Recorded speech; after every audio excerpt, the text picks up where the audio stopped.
रहीम अस्सलाम वालेकुम नादरीन, आप यूट्यूब चैनल देख रहे हैं। मैं इमरान खान हूँ। नादरीन, आज़ाद कश्मीर में दवाइयों की, खुराक की और तेल की किल्लत हो रही है। इस हवाले से एक वीडियो है, मैंने अभी देखी।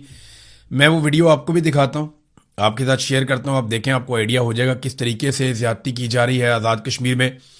क्योंकि जब BBC ने इसको रिपोर्ट किया तो पाकिस्तान की हुकूमत ने, चाहे वो PMLN की और पीपल्स पार्टी की वफाकी हुकूमत है, चाहे वो पीपल्स पार्टी की आज़ाद कश्मीर की हुकूमत है, वो दोनों ने मिलकर ये कहा जी कि ये BBC की रिपोर्टिंग गलत है। अब मैं आपको सबूत दिखाता हूँ, बहुत सारे सबूत मौजूद हैं, लेकिन सिर्फ एक नौजवान की बनाई हुई वीडियो, ये जरा आप देखिए और सुनिए कि इस वीडियो में क्या हो रहा है। भाईजान, ये ट्रक क्यों खड़े हैं? जाने नहीं दे रहे। कौन नहीं जाने दे रहे? पंजाब पुलिस। पंजाब पुलिस नहीं जाने दे रही। क्या कह रहे हैं? बोलते बंद करो, बंद खाना पीना उनका। अच्छा, क्या कह रहे हैं? उनका खाना पीना बंद करो, कश्मीरियों का बंद करो।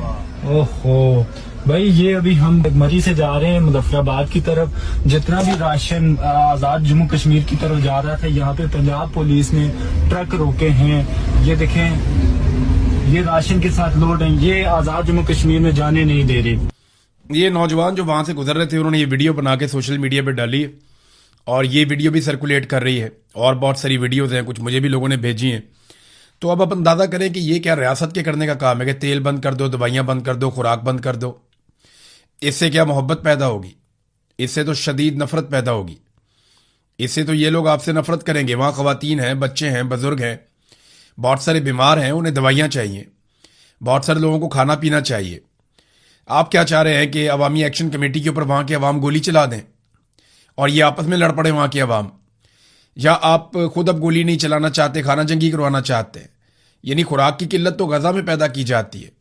ये चीज़ें तो मकबूजा कश्मीर में भी हमने नहीं सुनी कि वहाँ पे खुराक ही बंद कर दी लोगों की। ये बहुत अफसोसनाक है। इसको जितनी जल्दी ख़त्म करें उतना बेहतर है। अफसार आलम समेत और उनके अलावा कई जर्नैलों का जो पैगाम लाने वाले जो सहाफ़ी हैं, जो फारवर्ड एज रिसीव कर देते हैं, जैसे ही मिलता है वैसे ही उसको पैगाम को फॉरवर्ड करते हैं। उन टाउटों ने बहुत सारी चीज़ें क्लियर कर दी हैं, जिनमें 3 मेन चीज़ें हैं। ये याद रखिए, आज़ाद कश्मीर के तमाम लोग, मिलिट्री एस्टेब्लिशमेंट ने 3 चीज़ों के हवाले से बड़ा क्लियर पैगाम पहुंचा दिया है। ये पैगाम आप सुन लीजिए। नंबर 1, उन्होंने कहा जी कि कलअदमी रखा जाएगा अवामी जॉइंट एक्शन कमेटी को।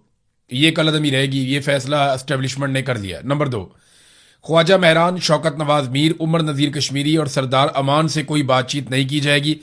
उनके तो मैंने आपको पहले ही बताया कि डेथ वारंटी उनके साइन कर दिए गए हैं और इनमें से एक पर गोली भी चल चुकी है। यानी जो अब तक सामने आया उस पर गोली भी चला दी गई थी और वो जो उमर नज़ीर कश्मीरी हैं वो अभी भी ज़ख्मी है। और नंबर 3 ये है कि मुतालबा तस्लीम नहीं किए जाएंगे। ख़ास तौर पे जो 12 मुहाजिरीन की नशिस्तों वाला मुतालबा है वो तो बिल्कुल तस्लीम नहीं किया जाएगा। और अगर कोई तब्दील करना चाहता है स्टेटस को तो वो फिर 2/3 अक्सरियत के साथ, पहले वो अपनी हुकूमत बनाए, फिर 2/3 अक्सरियत के साथ 12 नशिस्तें मुहाजिरीन की ख़त्म करे। अब बड़ी दिलचस्प बात यह है कि जब भी किसी ने 2/3 अक्सरियत हासिल करनी है तो ये 12 नशिस्तें उसको चाहिए होंगी। इन 12 नशिस्तों के बगैर तो नामुमकिनात में से है कि किसी के पास 2/3 अक्सरियत आ जाए। अब अगर एक पॉलिटिकल पार्टी हुकूमत बना लेती है तो ये 12 नशिस्तें अपने पास रख लेती है एस्टेब्लिशमेंट, तो वो कभी भी आइन में तरमीम नहीं कर पाएगी, तब्दीली नहीं ले पाएगी, 2/3 अक्सरियत पूरी नहीं होती। और ये 12 लोग अपनी सीटें हमेशा के लिए ख़त्म तो नहीं करेंगे, ये नहीं चाहेंगे कभी भी ऐसा हो। लिहाजा बड़ा बंदोबस्त किया है एस्टेब्लिशमेंट ने। लेकिन अगर सारी जमातें मिलकर एस्टेब्लिशमेंट से जान छुड़ाना चाहें, कोई ऐसा वक्त आ जाए पाकिस्तान में तो शायद हो जाए, वरना आज़ाद कश्मीर के ऊपर कंट्रोल बड़ा मजबूत है। लेकिन दूसरी तरफ आज़ाद कश्मीर के जो लोग हैं वो भी पीछे हटने के लिए बिल्कुल तैयार नहीं है।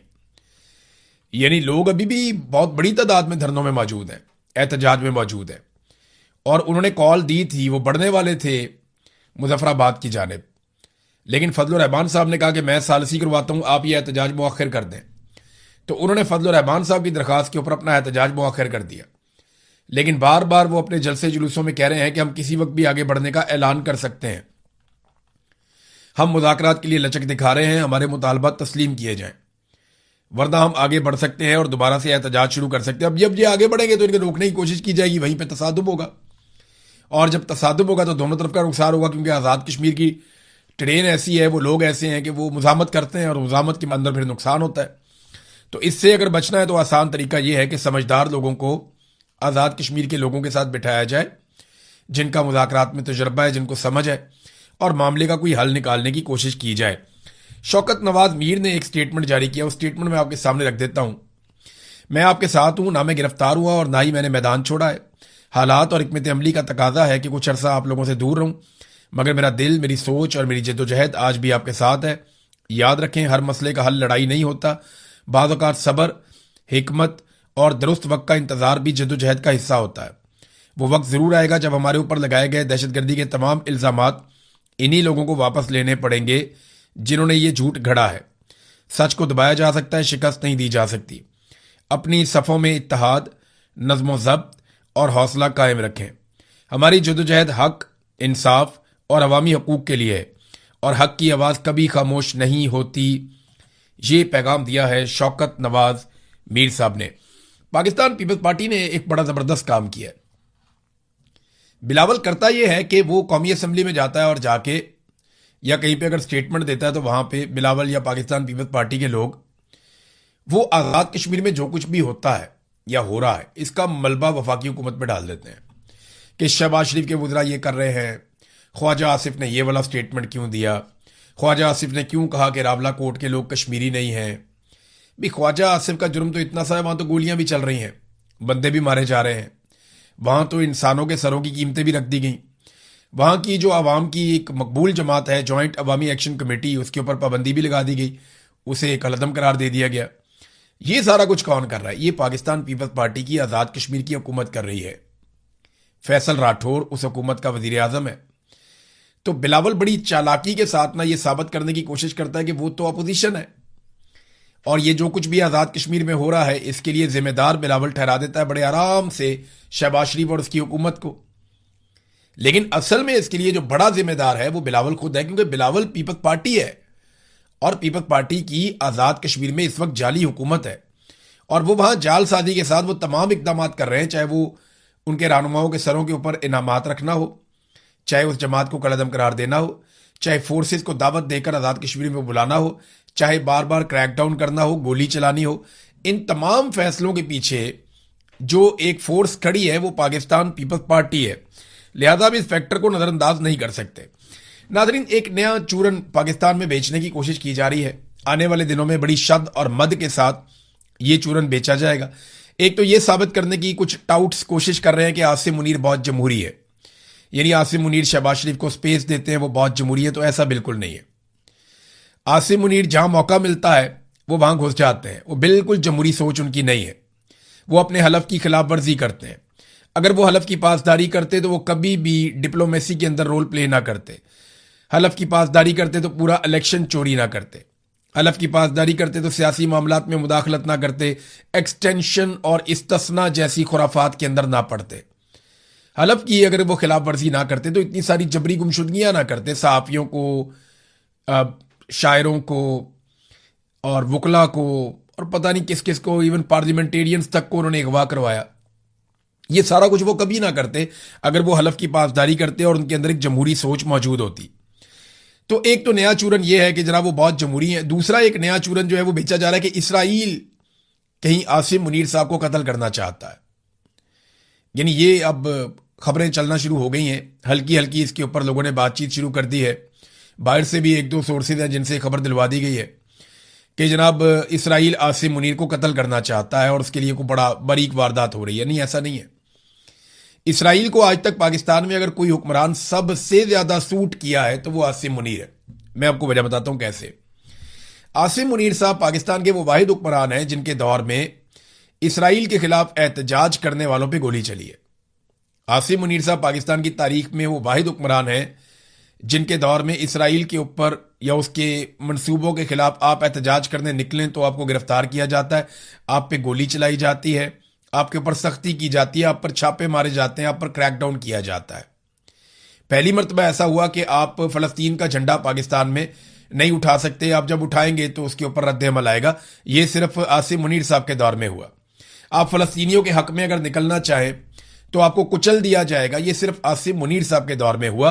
तो इसराइल के अखबारात भी ये लिखते रहे हैं, बहुत सारे लोग ये तज्जिया भी करते रहे हैं कि आसिम मुनीर साहब ज़्यादा फ्लेक्सिबल हैं इसराइल के मामले में पाकिस्तान के बाकी हुक्मरानों की निस्बत, और उन्होंने जो डिलीवर किया है वो इससे पहले कोई नहीं कर पाया। यानी अब आप इसराइल के खिलाफ एहतजाज नहीं कर सकते, आप फलस्तीन के हक में नहीं निकल सकते, हत्ता कि आप फलस्तीन का झंडा भी नहीं उठा सकते। आपको कुट पड़ेगी या आपको गिरफ्तार कर लिया जाएगा, जबरी तौर पे लापता भी कर सकते हैं और कत्ल भी कर सकते हैं। पाकिस्तान में ये सब कुछ हुआ। तो ये जो नया चूरन बेचा गया कि जनाब आसिम मुनीर साहब को इसराइल कत्ल करना चाहता है, मेरे ख्याल में ये गलत है। जो दुरुस्त चीज़ है वो ये है कि जितनी जल्दी आसिम मुनीर साहब खुद को इन सियासी मामलात से अलग कर लेंगे ना, अपने आप को और अपने इदारे को इन सियासी मामलात से जितना दूर ले जा सकते हैं, जितनी जल्दी ले जाएंगे उतना पाकिस्तान के लिए बेहतर है। वरना ये काम होना तो ज़रूर है, आज नहीं तो कल हो जाएगा, लेकिन इसमें नुकसान काफ़ी ज़्यादा हो जाएगा। नाज़रीन, नेतन्याहू के लिए बड़ी मुसीबत बन गई है और नेतन्याहू पर अदालत में केसेस है। नंबर एक देखें, वो बहुत सारी चीज़ें इकट्ठी होकर आ गई। नंबर एक, उस पर अदालत के अंदर केसेस चल रहे हैं और वो बिल्कुल आखिरी मराहिल में दाखिल हो चुके हैं। नंबर दो, ईरान से बदतरीन शिकस्त हो चुकी है, क्योंकि इस रीजन में एक ही मुल्क था जिसने टक्कर देनी थी इसराइल को, और उन्हीं के लिए तैयारी थी इसराइल की सारी। और वो ये हमेशा से बताते थे कि ईरान से हम बहुत ताकतवर हैं, लेकिन ईरान ने जिस तरह मुकाबला किया वो शिकस्त अब नेतन्याहू के खाते पड़ गई। नंबर तीन, ट्रंप का रवैया काफी बदलता जा रहा है। ट्रंप जो है वो ईरान के साथ जो डील है उसको ज्यादा इंपॉर्टेंस दे रहे हैं नेतन्याहू से ताल्लुकात से भी। यानी जो नेतन्याहू से ताल्लुकात हैं उससे ज्यादा ट्रंप इंपॉर्टेंस दे रहे हैं ईरान के साथ जो मुआहदा हो रहा है उसको। तो ये भी एक नेतन्याहू के लिए बहुत परेशानी वाली बात है और सियासी नाकामी है बहुत बड़े पैमाने पर कि अब अगर इलेक्शन होते हैं तो नेतन्याहू की पोजीशन बड़ी कमजोर हो सकती है। नाज़रीन, डोनाल्ड ट्रंप के लिए भी जो मिनाब स्कूल वाला इंसिडेंट है वो एक मुसीबत बन गया है, क्योंकि वहां पे 168 तालिबात जाँ बहक हुई थी मिनाब स्कूल वाले वाक़े में।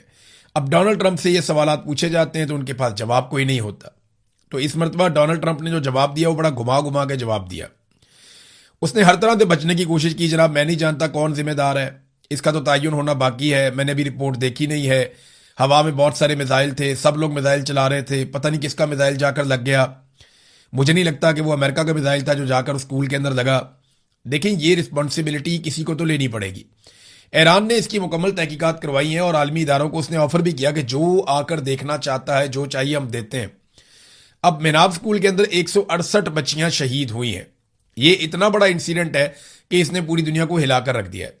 आज अगर डोनाल्ड ट्रंप इक्तदार में है तो शायद उसके खिलाफ कुछ ना हो सके, लेकिन कल जब डोनाल्ड ट्रंप इक्तदार में नहीं होगा तो उसे इस चीज का सामना तो करना पड़ेगा, क्योंकि उसके फैसले के बाद ये अटैक किया गया और आर्मी चीफ तो हटा दिया गया है। जिसके दौर में ये अटैक हुआ था वो तो डोनाल्ड ट्रंप की हुकूमत ने, उसके वजीर दिफा ने, पीट हेग्सेट ने खुद ही आर्मी चीफ हटा दिया, 10 के करीब जर्नैल और भी हटा दिए।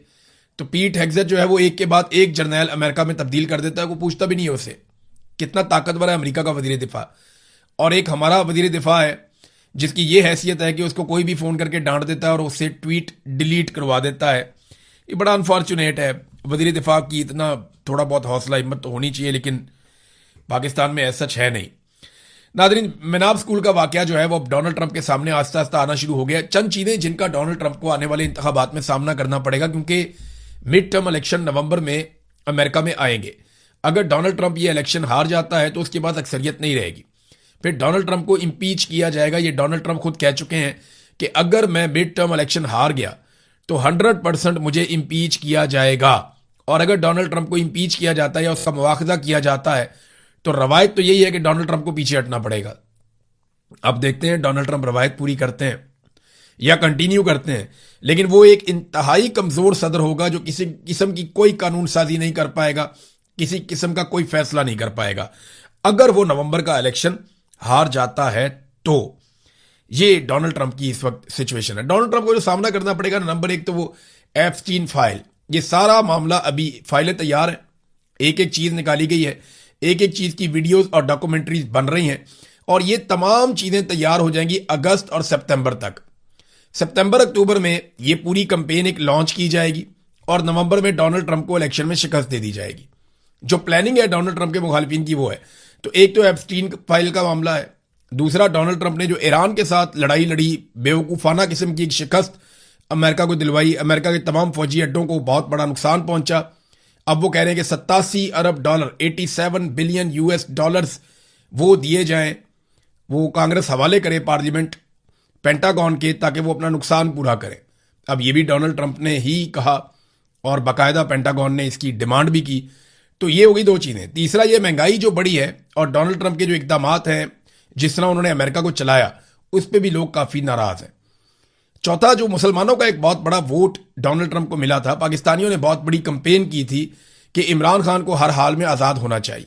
तो डोनाल्ड ट्रंप ने सबसे वादा किया था कि जनाब हम इमरान खान को इंसाफ दिलाएंगे और जुल्म और ज्यादती जो पाकिस्तान में हो रही है उसके खिलाफ बात करेंगे। लेकिन फिर फील्ड मार्शल डोनाल्ड ट्रंप के फेवरेट बन गए, क्योंकि हुकूमत जो होती है आपके पास, तो आपके पास ऑफर करने के लिए बहुत कुछ होता है, बेशुमार चीज़ें होती हैं।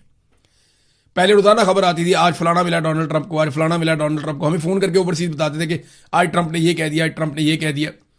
लेकिन फिर आप देखें, जब ट्रंप को ऑफर्स मिली पाकिस्तान की जानिब से, तो ट्रंप ने पैंतरा बदल दिया, वो फैक्टर भी नहीं। तो डोनाल्ड ट्रंप के लिए बहुत मुश्किल है नवंबर का इलेक्शन जीतना, या तो कोई बहुत बड़ा मुआवजा हो जाए तो वो इलेक्शन जीत जाए। नादरीन, वेनेजुएला में जो जलजला आया, जिसके बारे में मैंने आपको अपने पिछले वीलॉग में बताया था, अभी तक जो लाशें मिली हैं वो 190 के करीब है।